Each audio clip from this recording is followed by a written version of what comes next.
Infrastructure is important to everybody. And that infrastructure is supporting our daily lives. It's a huge economic driver for every region in the country that's investing in infrastructure. Well, good infrastructure allows us to be more competitive in the world.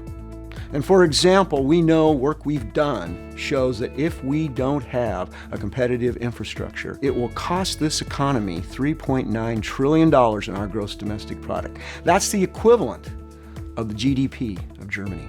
While other countries are developing their infrastructure, we're using infrastructure that was developed in the 19th and the 20th century. And we're not making that investment we need to bring it to a good condition. The American Society of Civil Engineers provides a way to determine what the quality of our infrastructure is.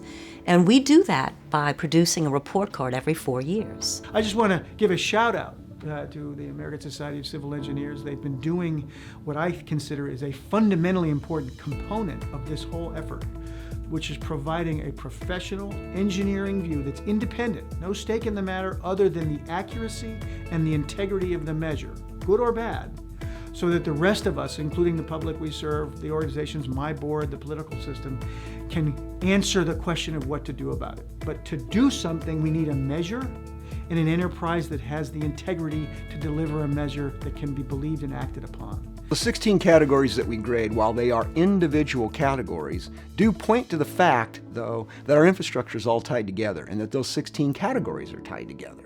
So while we might invest a lot of money, for example, in water systems, if we fail to invest in the energy grid, the water system will not likely be able to perform as expected. The 2017 ASCE Infrastructure Report Card overall grade is a D+. So what does that mean?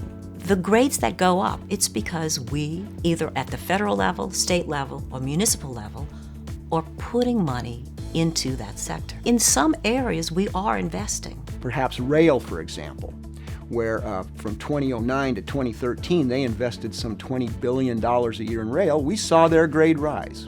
The freight railroad system in the United States is second to none.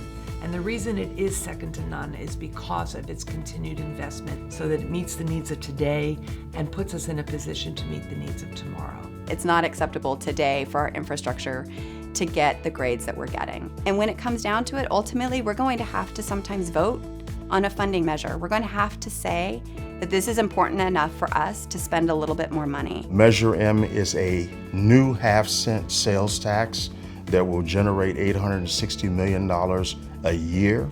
465,000 jobs will be created in the first 40 years of this measure. The Port of Long Beach is a very exciting place for an engineer to work. For the next fiscal year, we've got a robust program, $500 million in value, terminal redevelopment, rail, fire safety and security facilities. We've got our teams looking ahead into the future and saying, what is the world doing? We do that in a way that's geared at making sure that we're reliable, that we're efficient, and that we're sustainable. We believe 3 things need to be done to fix our infrastructure challenge: investment and planning in the system, bold leadership by our elected officials at the local, federal, and state, and planning for sustainability and resiliency in our infrastructure.